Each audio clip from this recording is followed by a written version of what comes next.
scenario, this awful scenario out. And let's hope he has the best with that. So finally, though, Wisconsin Governor Scott Walker signed a law preventing second-place finishers from requesting a recount if they lost by more than 1%. Walker lost by 1.2 to Democrat Tony Evers. Pretty poetic, if you ask me. All right, then we go to Governor Rick Scott in Florida.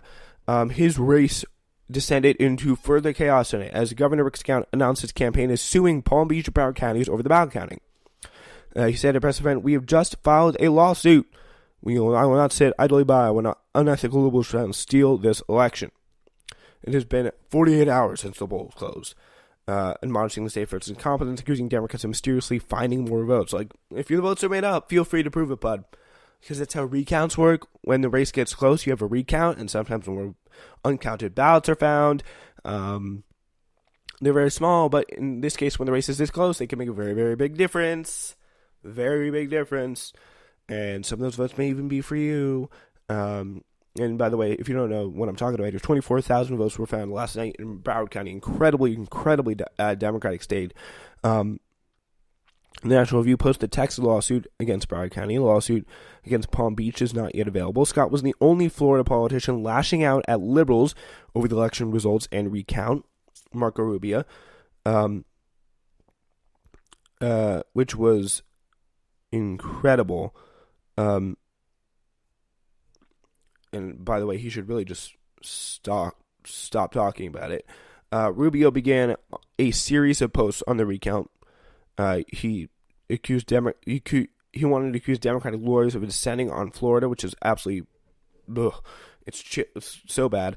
And by the way, again, election fraud is something that Republicans have cried over and over again while doing it themselves. So if you want to find any evidence of Democrats doing it, have at it. Until then, let this recount proceed, baby, because there's I don't see any other way around it. Like, we gotta have this thing. It's very, very important that we have this thing. So yeah, an interview with the Daily Beast published today. Bernie Sanders said something very, very stupid. Here's a quote. "I think you know that there are a lot of white folks who out there who are not necessarily racist who felt uncomfortable for the first time in their lives about whether or not they wanted to vote for an African American." Sanders told the Daily Beast, referencing close contests involving Andrew Gillum in Florida and Stacey Abrams in Georgia. I think the next time around, by the way, it'll be a lot easier for them to do that. This is pretty bad. Like, I don't like this at all. Like, the fact that they would do that, like, people who don't want to vote for a candidate simply because they're African American, like, they are racist. Like, that's simple as that. They are incredibly, like, that. Like, that's literally the definition of racist. Like, I don't want to vote for a candidate because he's African American. Like, that's the only reason why.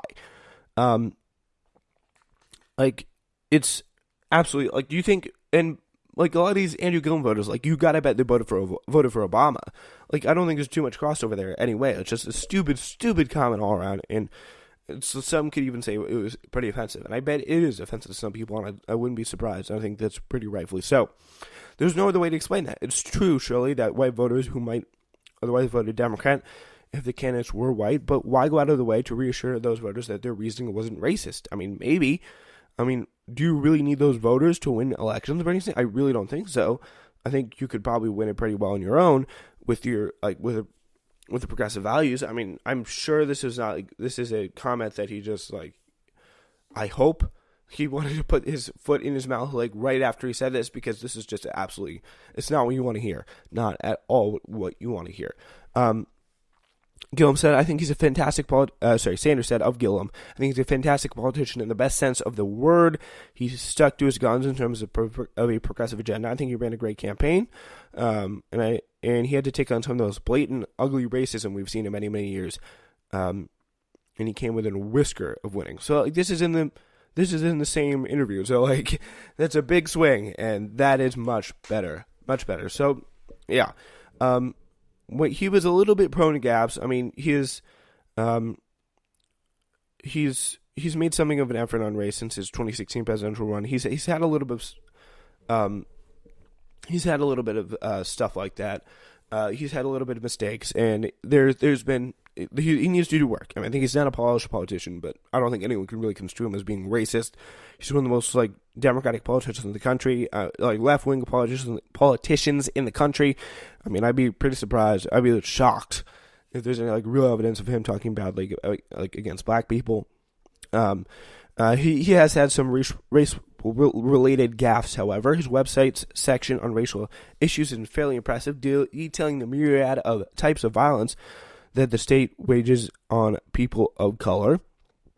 There does not need to be a conflict between his class-driven critique of America and is talking about race or proposing policies that will specifically address the needs of people of color as well as those of broader inequality. But it's easy to undo all that work with comments that sound a lot like they're excusing people's racism when they hit to the polls. So here's what he said on Facebook in a statement after it, around a little after the original thing clarifying this. Let me be absolutely clear. Donald Trump, Brian Kemp, and Ron DeSantis ran racist campaigns. Yes. One ad the Republicans put out was rejected even by Fox Television because of its racist content. They used racist rhetoric to divide people and advance agendas that would harm the majority of Americans in Florida. Andrew Gillum, who I'm proud to stand with even during the primaries, faced week after week of racism from his opponent and allied forces. That's just a fact. In the end, I believe those caravan attacks founded in fear of the other had an impact on the outcome. Stacey Abrams faced similar attacks in addition to unprecedented voter suppression. That's a reality that has to change. Our job is now to continue to offer an alternative to the hate-filled agenda of Trump and the Republican operatives. We need to offer a vision that all people, regardless of their race or country of origin, are part of the shared destiny as one people. We have to fight for the soul of our country at this critical moment. Part of that effort is being honest about what our divisive opponents are trying to accomplish and how it is tearing at the fabric of our common humanity. We've got to do something and fight all forms of racism. Pretty nice stuff.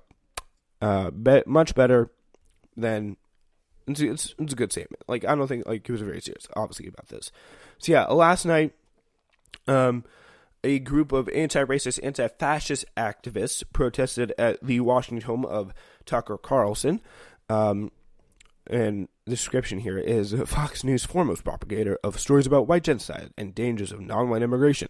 That's pretty much like, that's his title there. There are conflicting accounts about what happened. Tuckerson, I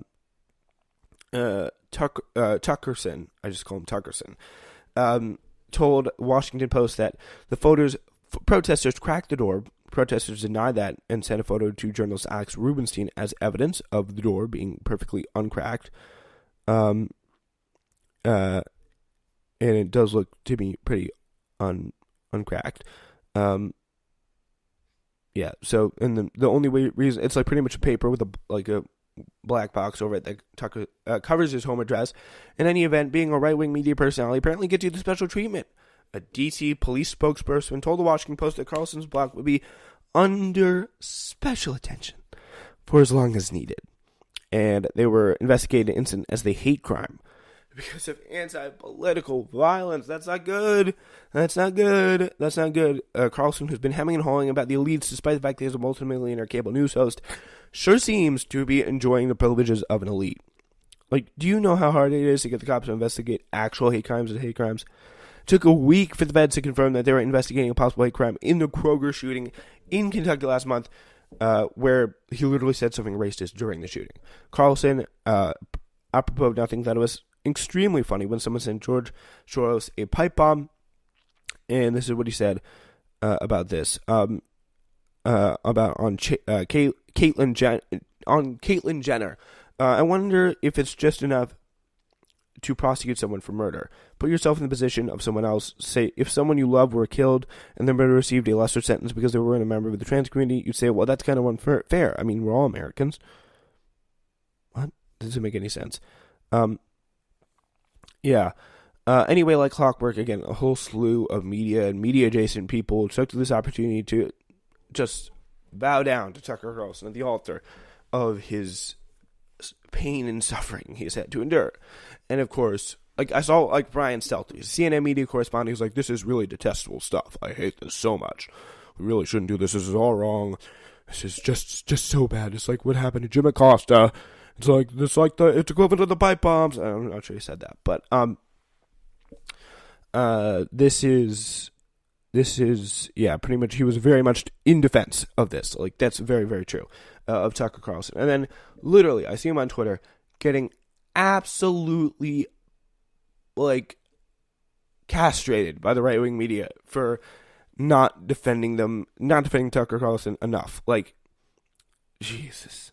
Yeah, like that's what happens. Like that's why you never want to side with the right wing people on anything, because they will always criticize you, even especially if they do, especially